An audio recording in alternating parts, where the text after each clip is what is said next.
In today's video, I'm going to teach you how to effectively manage multiple layers in GIMP. It's a handy skill that can significantly improve your efficiency and workflow when working on complex projects. Whether you're a beginner or just looking to refine your techniques, this guide will help you streamline your process.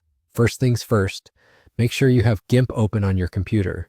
If you're new to GIMP, it stands for GNU Image Manipulation Program, and it's a robust, open-source image editing tool that's packed with features. It's a great alternative to paid software if you're looking for powerful tools without the price tag.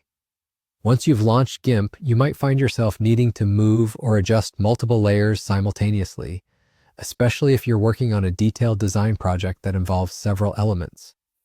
This is where a little-known feature comes in very handy. To begin, direct your attention to the Layers panel. You'll find this in the bottom right corner of your GIMP interface. If you can't see the panel, go to the Windows menu and ensure Dockable Dialogues is checked, and then click on Layers.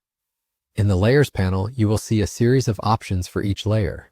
Typically, these options allow you to hide or make visible the contents of each layer. However, if your goal is to manipulate multiple layers at once, you'll need to focus on a different checkbox. Directly next to the Hide button, there is a small box. By clicking inside this box, you activate an essential tool for your project. This box is responsible for locking the pixels of the selected layer.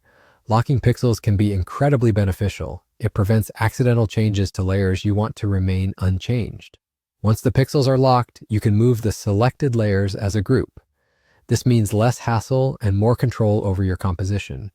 The ability to shift layers together can save you time, allowing for adjustments to be made with a few simple motions rather than tediously repositioning each layer individually.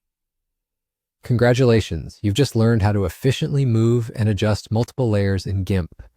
This technique is especially useful for fine-tuning the layout of your project or making global changes to a section of your image. Remember, mastering these small tricks can greatly streamline your workflow, allowing you more creative freedom and reducing the time spent on more menial tasks. And just like that, you're done. Using this method, you'll be able to handle complex projects with ease. Thanks for watching, and I hope you found this tutorial helpful.